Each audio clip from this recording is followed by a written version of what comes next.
মানুষ বলে আমি অভ্যাসকে ছাড়তেই পারি না। রোজ রাতে তাড়াতাড়ি শুতে চাই, কিন্তু মোবাইল দেখার নেশা আমাকে রাত জাগতে বাধ্য করে। একটা কথা বলবো, যেমনভাবে খারাপ অভ্যাস আমাদের চালনা করে, তেমনিভাবে যদি ভালো অভ্যাসগুলোকে অ্যাপ্লাই করতে থাকি, তবে সেগুলোও ধীরে ধীরে নেশায় পরিণত হবে। আর ভালো অভ্যাসগুলো আমাদের জীবনকে অনেক কিছু পাইয়ে দেবে। মাত্র 8টি অভ্যাস তোমাকে জিরো থেকে হিরো বানাতে পারে।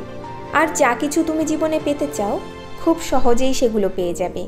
এই ভিডিওতে বলা কথাগুলো অন্য ভিডিওর কথাগুলোর মতো শোনার পর ভুলে যেও না, বরঞ্চ কথাগুলো ডায়েরিতে নোট করে আস্তে আস্তে জীবনে অ্যাপ্লাই করতে শুরু করে দাও। অভ্যাসগুলো না শুধু তোমাকে একজন ভালো মানুষ বানিয়ে তুলবে, বরঞ্চ তোমাকে এমন একজন সফল মানুষ বানিয়ে তুলবে যে তুমি রাস্তা দিয়ে হেঁটে গেলে আশেপাশের লোক বলবে, জীবনে এমন একজন মানুষ হওয়া দরকার, আমি এই মানুষটির মতো একজন হতে চাই। প্রথম অভ্যাস হলো সকালে তাড়াতাড়ি ওঠা এবং সময় মতো কাজকে শেষ করা। দুনিয়ায় একটা নাম্বার 1 অভ্যাস আছে, যেটাকে প্রত্যেক সাকসেসফুল মানুষই মেনে চলে। সেটা হলো সকালের প্রথম অ্যালার্মকে হারিয়ে বিছানা ছেড়ে উঠে পড়া। যদি তুমি অ্যালার্মের প্রথম ঘন্টা শোনার পরই বিছানা ছেড়ে উঠে দাঁড়াতে পারো এবং বিছানাটাকে গুছিয়ে রেখে দিনটা সুন্দর বানানোর জন্য কাজ করতে পারো, তবে বিশ্বাস করো, সারাদিনে এমন কোনো টার্গেট থাকবে না যেটা তুমি করতে পারবে না, যেটাকে তুমি হারাতে পারবে না। রোজ সকালে তাড়াতাড়ি ওঠা বুঝিয়ে দেয় তোমার মধ্যে কতটা এনার্জি আছে, তোমার জীবনে কোনো লক্ষ্যকে অ্যাচিভ করার কতটা দরকার রয়েছে। সকালে উঠলে এক্সট্রা টাইম, এক্সট্রা এনার্জি তোমাকে সবসময় আগে এগিয়ে রাখবে। সকালে দেরি করে ওঠার অভ্যাস, তবে আজ থেকে রোজ 5 মিনিট করে অ্যালার্মকে আগে লাগাতে শুরু করে দাও, দেখবে সকালে ওঠা অভ্যাসে পরিণত হবে। দ্বিতীয় অভ্যাস, লক্ষ্যে পৌঁছানোর জন্য সবসময় নতুন কিছু শিখতে থাকো। এটা একটা ভীষণ গুরুত্বপূর্ণ অভ্যাস, প্রতিনিয়ত নতুন কিছু শেখা। এটা প্রত্যেকটা সফল মানুষের মধ্যে রয়েছে, যারা নিজের ফিল্ডে সেরা প্রমাণিত হয়েছে।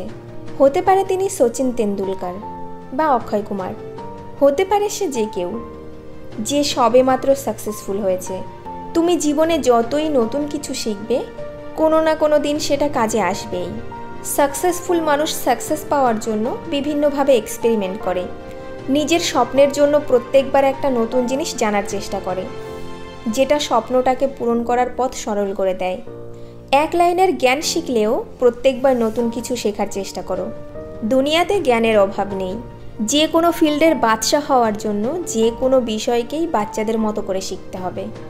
তৃতীয় অভ্যাস, উপরওয়ালা শোনার জন্য 2টো কান আর বলার জন্য একটা মুখ এজন্যই দিয়েছেন যে শোনো পুরো আর বলো আধা।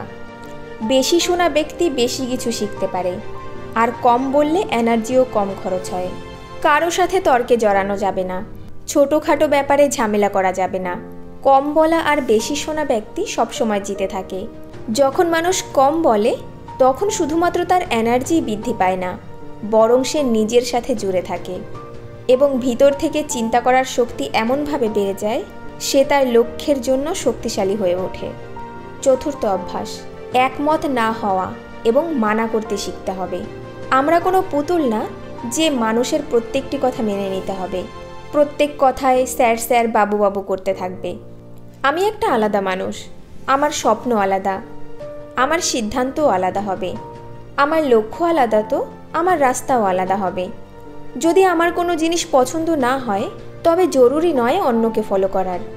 আমি যদি অন্যকে ফলো করি, তবে অন্যের মতোই হয়ে পড়ব। পুরো 800 কোটির দুনিয়ায় আমি একেবারে একজন আলাদা মানুষ, এবং সবার সাথে একমত না হওয়ার পুরো অধিকার আছে, যে কাজের জন্য আমার মন চায় না। যদি তোমার মন না থাকে বন্ধুদের সাথে ঘুরতে যাওয়ার, তবে মানা করতে শেখো। যদি তোমার ইচ্ছা থাকে ডাক্তার না হয়ে সোলজার হওয়ার, তবে মানা করতে শেখো।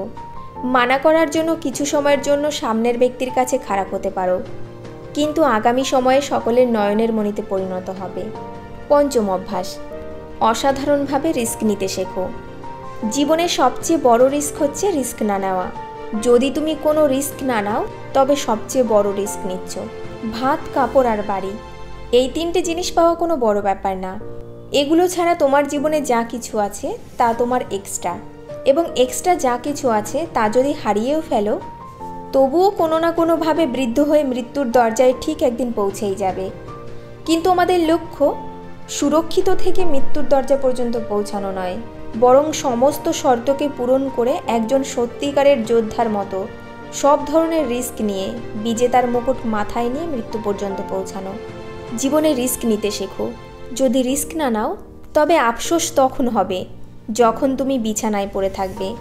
তাই এইসব চিন্তা ছেড়ে দাও যে লোক কি ভাববে, লোক কি বলবে। সময় নষ্ট হয়ে যাবে, পয়সা শেষ হয়ে যাবে। 6 নম্বর অভ্যাস, সেই মানুষটিকে বোঝার চেষ্টা করো যার সাথে তুমি আগামী 60 বছর কাটাতে চাও। আর সেটা হলো তুমি নিজে। তুমি নিজেকে কতটা সময় দাও, তুমি তোমার অতীত নিয়ে কতটা চিন্তা করো, ভবিষ্যৎকে সুন্দর করার জন্য কতটা ভাবো, বর্তমানকে ম্যানেজ করার জন্য কতটা ভাবো। নিজের জন্য 10 মিনিট বের করে একলা নির্জন স্থানে বসে ভাবো তোমার মধ্যে কি চলছে, তুমি কোথা থেকে এসেছো আর এখন কোথায় আছো, আর সামনে তোমাকে কোথায় যেতে হবে। আজ তোমার কি দরকার তুমি ছাড়া কোনো ব্যক্তি সঠিকভাবে জানতে পারবে না। তাই সময় বের করে 10 মিনিট একলা বসো, একেবারে একলা। কোনো ফোন থাকবে না, কোনো বন্ধু থাকবে না। নিজেই নিজের সাথে কথা বলো, তোর কি চাই একবার বলেই দেখ, আমি আছি না। 7ম অভ্যাস, নির্ণয় করতে শেখো এবং অ্যাকশান নিতে দেরি করো না।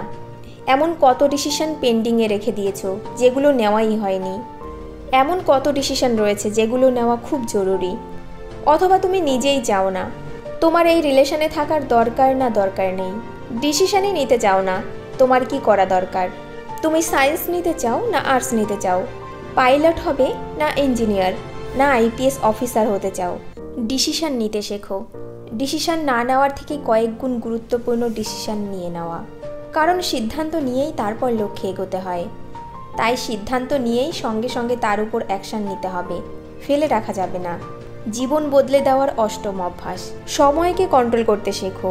সময় এমন একটা জিনিস যা সর্বদা কম হতে থাকে।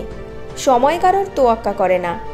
সময় এমন একটা প্যারামিটার যার সাথে দৌড়াতে তো পারো, কিন্তু ওর পিছনেও থাকতে পারবে না, আবার আগেও এগিয়ে যেতে পারবে না। তাই সময়ের সাথে চলতে শেখো। কখনো 1 সেকেন্ডও যদি পিছনে পড়ো, যতই দৌড় লাগাও না কেন, কখনো ধরতে পারবে না। যে ঘুমোচ্ছে সে সময়কে হারাচ্ছে, আর যে জেগে রয়েছে সে সময়ের সাথে দৌড়াচ্ছে। বন্ধু, সময় নষ্ট করো না।